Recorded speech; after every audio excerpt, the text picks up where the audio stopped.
નમસ્કાર દોસ્તો, શાંતિશ્રમ ન્યૂઝમાં આપનું સ્વાગત છે। વાવથરા જિલ્લામાં પ્રથમ સ્વતંત્ર પર્વની રાહ ખાતે ગૌરવપૂર્ણ ઉજવણીમાં ગુજરાત વિધાનસભાના અધ્યક્ષ શંકરભાઈ ચૌધરીના હસ્તે ધ્વજવંદન કરાયું હતું। અધ્યક્ષે રાષ્ટ્રધ્વજ લહેરાવી તિરંગાને સલામી આપી હતી। આ પ્રસંગે તેમણે દેશની આઝાદી માટે પોતાનું સર્વસ્વ સમર્પિત કરનાર નામી અનામય સ્વતંત્ર સેનાનીઓના ત્યાગ અને બલિદાનને યાદ કરી તેમને નમન કર્યું હતું। સાથે જ દેશની સરહદોની સુરક્ષા કરતા જવાનો, ખેડૂતો, પશુપાલકો, માતાઓ, બહેનો અને યુવાનોના રાષ્ટ્ર નિર્માણમાં રહેલા અમૂલ્ય યોગદાનને બિરદાવ્યું હતું।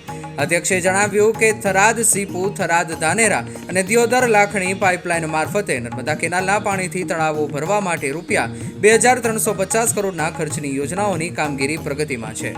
તેઓએ રાહના વિકાસ કાર્યો માટે રૂપિયા 25 લાખની ગ્રાન્ટનો ચેક કલેક્ટરને અર્પણ કરેલ। શંકરભાઈ ચૌધરીના હસ્તે શ્રેષ્ઠ કામગીરી કરનાર અધિકારીઓ, કર્મચારીઓ અને નાગરિકોનું સન્માન કરવામાં આવેલ। મહાનુભાવોએ વૃક્ષારોપણ કરીને પર્યાવરણના જતન અને સંવર્ધનનો સંદેશ આપ્યો હતો।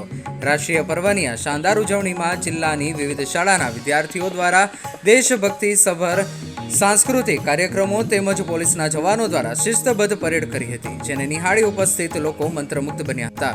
આ પ્રસંગે બનાસકાંઠા સાંસદ ગેનીબેન ઠાકોર, જિલ્લા પંચાયતના પ્રમુખ રત્નીબેન પરમાર, જિલ્લા કલેક્ટર મયુર મહેતા, જિલ્લા વિકાસ અધિકારી કલ્પેશકુમાર શર્મા, જિલ્લા પોલીસ અધિક્ષક ચિંતન તેરૈયા, અગ્રણી નરેશજી ઠાકોર સહિત પદાધિકારીઓ, અધિકારીઓ, પોલીસ જવાનો અને મોટી સંખ્યામાં વિદ્યાર્થીઓ તથા નાગરિકો ઉપસ્થિત રહ્યા હતા।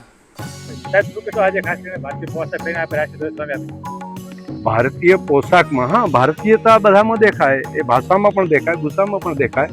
અને આ અમારા સરહદી વિસ્તારનો ઢીવટો એ અહીંની પરંપરા છે અને એક શુભ્ર વેશમાં અહીંના નાગરિકો જે પહેરતા હોય છે એ જ ગણવેશ મેં પણ પહેર્યો છે। આ એક અલગ પ્રકારનું જે ધોતીના જે પ્રકારો છે અલગ અલગ, એમાં ઢીવટો છે એ દેશ માટે એક અલગ પ્રકારની પહેરવા માટેની અનુકૂળતા સાથેનો એક ડ્રેસ છે। અને આવનારા સમયની અંદર નવરાત્રિમાં પણ તમે જોશો તો આ ડ્રેસની અંદર અનેક યુવાનો આ ડ્રેસ પહેરી શકશે। આવનારા સમયમાં સાહેબ રાહને કેવા વિકાસના કામોની ઘણી બધી આજે જ જાહેરાત કરી છે ને આજે જ એના ખાતમુહૂર્ત બહુ મોટા પ્રમાણમાં